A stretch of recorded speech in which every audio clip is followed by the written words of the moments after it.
In this video, I will explain how to calculate your hourly rate if you know your yearly salary. So here's the formula that you can use. Your hourly rate is equal to your yearly salary divided by the hours worked per week times the number of weeks per year. So as an example, let's say your yearly salary is $50,000.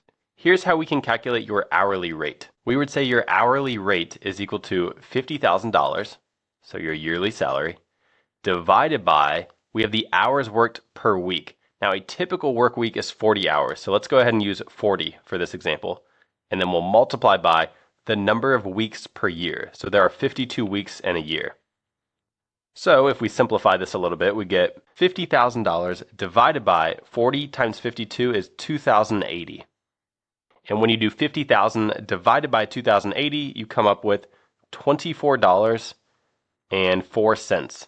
And this is your hourly rate, so let's say per hour. So that's how you can convert a salary of $50,000 to an hourly rate, assuming you're working 40 hours per week.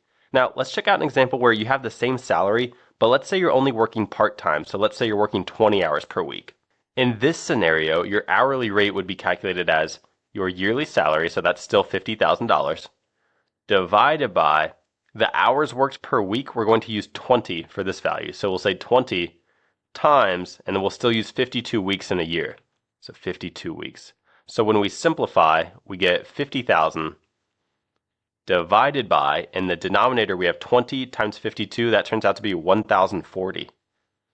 And 50,000 divided by 1,040, that comes out to $48.08. And that's your hourly rate, so let's say per hour. So those were just a couple quick examples of how to calculate your hourly rate if you know your yearly salary and the number of hours you work per week.